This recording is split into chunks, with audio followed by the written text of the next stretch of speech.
Sir वो gate अभी लिपाई सी कर रखी है, उसकी अच्छे से रिपेयर नहीं किया, जैसा बना हुआ था वैसा तोड़ा हुआ है, उसको हल्का सा प्लास्टर सा करके छोड़ दिया गया है सर। उसको बना देना चाहिए, वो अच्छे से बने जैसा था गेट। अब जगन गेट तो सर वहाँ है ही नहीं, जो जगन गेट चौकी बोलते हैं वहाँ, जगन गेट तो नमस्कार दोस्तों, दस्तक हरियाणा में आपका स्वागत है। हमारी बात आपको अटपटी लग रही होगी, लेकिन आज हम नगर परिषद और जिला प्रशासन की ऐसी पोल खोलने जा रहे हैं जिसको सुनने के बाद आप भी हमारे पक्ष में खड़े नजर आएंगे। आप लोगों में से शायद ही कोई ऐसा हो जिसने शहर के 4 ऐतिहासिक गेटों को ना देखा हो। Kanod gate, Bhadawas gate, Delhi gate और गोकल गेट, ये चारों ही गेट हमारे शहर की ऐतिहासिक धरोहर ही नहीं बल्कि हमारी आन बान और शान भी है। गीता जयंती महोत्सव में आज हमारे साथ एक ऐसा वाकया हुआ जिसे सुनकर हम हैरान रह गए।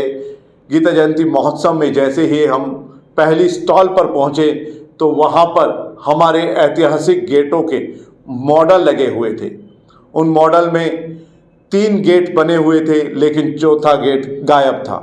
वहाँ मौजूद जो गेटों को जो मॉडल बनाने वाला जो युवक था, कलाकार था, सौरभ वत्स, उनसे हमने बातचीत की। सौरभ से हमने पूछा कि जब 3 गेट यहाँ पर मौजूद है तो चौथे गेट का मॉडल आपने क्यों नहीं बनाया। तो सौरभ का जो जवाब था उसने हमें भीतर तक हिला दिया। सौरभ ने कहा कि भाड़ावास गेट के हालात इतने जर्जर हैं कि उसको बनाने का दिल ही नहीं किया, उसका मॉडल मेरे हाथों से बना ही नहीं। सौरभ की इस बात ने हमें तो भीतर तक झकझोरा, लेकिन नगर परिषद और जिला प्रशासन के अधिकारियों को आज तक कानों पर जू नहीं रेंग पा रही है।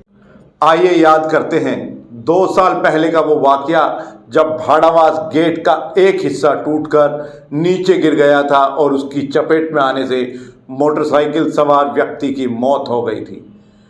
उस घटना के बाद भाड़ावास गेट को धराशाही करने का निर्णय ले लिया गया था। अगर कुछ समाज सेवी उस समय बीच में नहीं आते और इस गेट को बचाने की जद्दोजहद नहीं की जाती तो ये ऐतिहासिक धरोहर हमारे बीच से विदा ले चुकी होती। इस ऐतिहासिक धरोहर को जमींदोज कर दिया जाता। उस वक्त तो भाड़ावास गेट को बचा लिया गया, लेकिन उसके बाद कोई सुध आज तक नहीं ली गई है। भाड़ावास गेट के हालात को देखकर आप शर्मसार हो जाएंगे किस कदर यह ऐतिहासिक धरोहर अपने हालातों पर आंसू बहा रही है। हालात दिल्ली गेट, कानोड़ गेट और गोकल गेट के भी ऐसे हैं। दिल्ली गेट पर बड़े पेड़ उगाए हैं लेकिन उनको काटा नहीं जा रहा है। वह दिन दूर नहीं जब दिल्ली गेट का भी कोई हिस्सा टूटकर नीचे गिरेगा और किसी की जान ले लेगा। वह दिन दूर नहीं जब कानोड़ गेट का कोई हिस्सा गिरेगा और गोकल गेट का कोई हिस्सा नीचे गिरेगा। इन ऐतिहासिक धरोहरों को संभालने की सुध न तो जिला प्रशासन ले रहा है और न ही नगर परिषद। कहीं ऐसा न हो कि आने वाले दिनों में ये धरोहरें हमें केवल किसी मेले में, किसी कार्यक्रम में स्टॉल पर लगी हुई मिले। ये धरोहरें अगर नहीं बचाई गई तो इस शहर की पहचान को भी नहीं बचाया जा सकेगा। विषय हमने आपके सामने रख दिया है। अब ज़रूरत है इस शहर के लोगों के लिए कि वह उठ खड़े हों और इन ऐतिहासिक धरोहरों को बचाने के लिए जिला प्रशासन पर दबाव बनाएं। हमने यह मामला विधायक लक्ष्मण सिंह यादव के संज्ञान में भी लाने का प्रयास किया। विधायक जब गीता जयंती महोत्सव का शुभारंभ करने के लिए पहुंचे थे तो सौरभ वत्स और हमने दोनों ने मिलकर अपनी इस बात को पुरजोर तरीके से उनके समक्ष रखा था।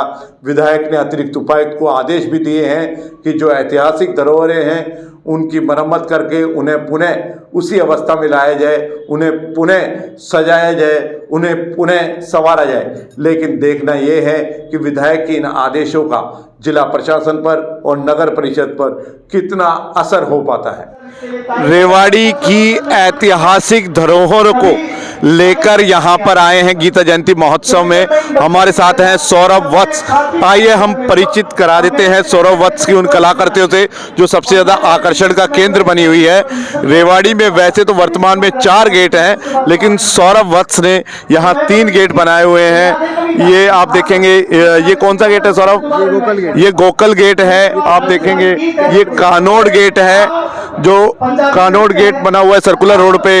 जो गोकल गेट है शहर के बाजार में, और जो दिल्ली गेट है जो सैनिक स्कूल के नजदीक है।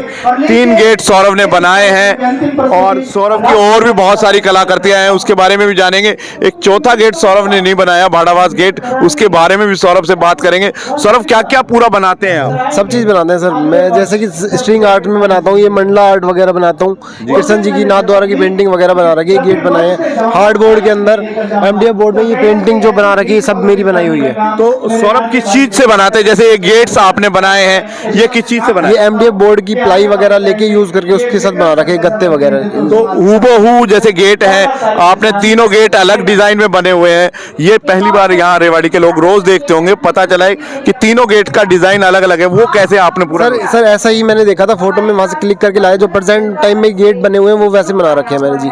3 गेट आपने बनाए, एक चौथा गेट है भाड़ावास गेट, वो आपने नहीं बनाया है। सर चौथा गेट ना वो टूटा हुआ है, मैंने वो टूटा इसलिए नहीं बनाया। वो जब पूरा कंप्लीट कर देंगे गवर्नमेंट, उसके बाद मैं उसको पूरा भी बना दूंगा। और सौरभ ने स्टॉल पर अपना वो जो एक अंदर आम रेवाड़ी वासी के अंदर जो दर्द है कि भाड़ावास गेट 1 साल हो गया है, वहां पर हादसे में एक व्यक्ति की मौत हो गई थी, उसके बाद भी उसकी मरम्मत नहीं की गई है, वो दर्द भी यहाँ पर रखा है सौरभ ने। सौरभ क्या कहेंगे? सर वो गेट अभी लिपाई सी कर रखी है, उसकी अच्छे से रिपेयर नहीं किया। जैसा बना हुआ था वैसा तोड़ा हुआ है, उसको हल्का सा प्लास्टर सा करके छोड़ दिया गया है सर। वो कंप्लीट अभी हुआ नहीं है अच्छे से। तो आपकी भावनाएं क्या कहती हैं? सर उसको बना देना चाहिए, वो अच्छे से बने जैसा था गेट। अब जगन गेट तो सर वहाँ है ही नहीं, जो जगन गेट चौकी बोलते हैं वहाँ, जगन गेट तो गायब ही हो गया। तो आप फिर वो जो गेट बन जाएगा उसके बाद ही उसको बनाएंगे? उसके बाद ही बनाएंगे सर हम।